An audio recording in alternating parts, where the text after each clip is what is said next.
ગુજરાતમાં નકલી બાકી શું છે? બધા જ વિભાગમાં નકલી આવી ગયું છે. ભરૂચ જિલ્લાના રવિવારના દિવસે ફોર વ્હીલ પ્રાઇવેટ ગાડીમાં પોલીસના નેમ પ્લેટ લગાવી બે ઠગિયાઓ બકરું ચોરી ગાડીમાં મૂકીને ભાગતા ગ્રામજનો ફરી વળ્યા અને તેમને દબોચી લીધા હતા.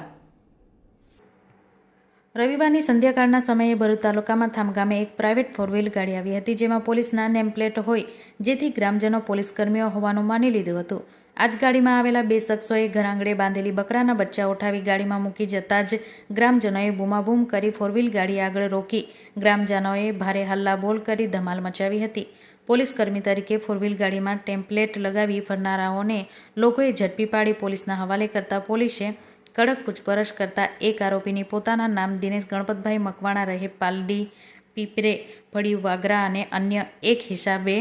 પોતાનું નામ ભૂપેન્દ્ર સુરેશ વસાવા દર્શાવ્યું હતું અને તે રાહાડ વાગરાનો હોવાનું સામે આવતા પોલીસે કડક પૂછપરછ કરતા દિનેશ ગણપત મકવાણા 2022માં જીઆઈડીસી જવાન હોય અને તે ફરજ ઉપર ન આવતા તેને છૂટો કરવામાં આવ્યો હતો, પરંતુ તેની પાસે રહેલું જીઆઈડીસી જવાનું ઓળખ કાર્ડ જે તે વિગતે પરત નહીં મળાવતા પોતાની ગાડીમાં પોલીસના નેમ પ્લેટ લગાવી બકરા ચોરી સાથે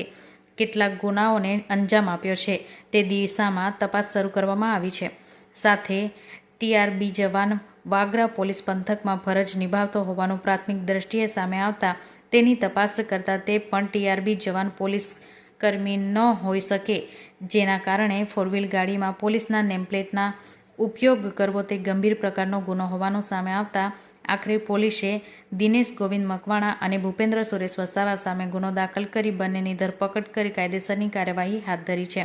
ઉલ્લેખનીય બાબત એ છે કે બકરા ચોર ઈસમ પાસેથી ફોર વ્હીલ ગાડીઓમાં બકરું પણ મળી આવ્યું છે અને તમામ ફોટા અને વિડીયો પણ સોશિયલ મીડિયા ઉપર વાયરલ થયા, જેના પગલે પોલીસ એ ગુનાની ગંભીરતા સમજી બંને આરોપીઓ સામે ચોરી તથા ડુપ્લિકેટ પોલીસ સહિતના બીએનએસ કલમ મુજબ ગુનો દાખલ કરી પોલીસે બકરાચોર બંને સામે કાયદેસરની કાર્યવાહી હાથ ધરી છે.